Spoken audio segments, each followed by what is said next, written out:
విజయవాడలో ధర్నాకు వెళ్తున్న అంగన్వాడీ నాయకులను పోలీసులు తెల్లవారుజామున అరెస్ట్ చేయడాన్ని సిఐటియు అంగన్వాడీ సంఘాలు తీవ్రంగా ఖండించాయి.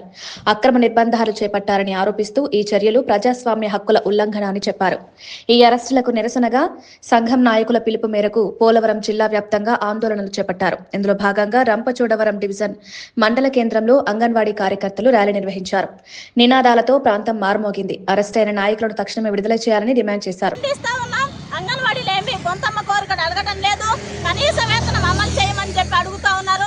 ఆ కనీస వేతనాన్ని కూడా ఇచ్చే పరిస్థితిలో ఈ రోజు రాష్ట్ర ప్రభుత్వం లేదా అని చెప్పి సిఐటిగా మేము అడుగుతా ఉన్నాం. 42 రోజుల పాటు ఎన్నికలకు ముందు అంగన్వాడీలు అనేక ఇబ్బందులను ఎదుర్కొని ఆందోళన పోరాటాలు చేశారు. ఆ పోరాటాల్లో చంద్రబాబు నాయుడు ఎన్నికలకు ముందు అనేక హామీలు అంగన్వాడీ తల్లులకు ఇవ్వడం జరిగింది. మరి ఈ రోజు అంగన్వాడీలకు ఇచ్చినటువంటి హామీలు మరిచారా అని చెప్పి కూడా ఈ సందర్భంగా సిఐటిగా మేము చంద్రబాబు నాయుడు గారిని అడుగుతా ఉన్నాం.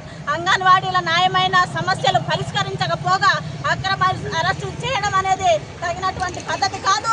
వెంటనే అక్రమ అరెస్టుల్ని వెనక్కి తీసుకోవాలి. న్యాయమైనటువంటి వాళ్ళ డిమాండ్ని పరిష్కరించి కనీస వేతనాన్ని అంగన్వాడీ కార్యకర్తలకు అమలు చేయాలని చెప్పి సిఐటిగా మేము డిమాండ్ చేస్తా ఉన్నాం. రాబోయే రోజుల్లో ఈ విధానాల్ని చంద్రబాబు నాయుడు గారు అమలు చేస్తే కబడ్డారని చెప్పి కూడా సిఐటిగా మేము హెచ్చరిక చేస్తా ఉన్నాం ఈ ప్రభుత్వానికి. అందుకని అంగన్వాడీలు మేము అడుగుతా ఉన్నాం. ఈరోజు మాతా సంరక్షణలో అనేక కష్టాలను ఎదుర్కొని తల్లి బిడ్డల సంరక్షణని కాపాడుతున్నటువంటి అంగన్వాడీ తల్లుల్ని ఈరోజు రోడ్డు పాలు చేయడం అనేది సరైనటువంటి ప్రభుత్వానికి పద్ధతి కాదని చెప్పి కూడా మేము తెలియజేస్తా ఉన్నాం. కనీస వేతనం అమలు చేసి వాళ్ళ న్యాయమైన డిమాండ్లన్నీ పరిష్కరించాలని చెప్పి సిఐటిగా మేము ఈ సందర్భంగా తెలియజేస్తా ఉన్నాం. నా పేరు వాణిశ్రీ, సిఐటి జిల్లా అధ్యక్షురాలు, పోలవరం జిల్లా. రాష్ట్ర ప్రభుత్వం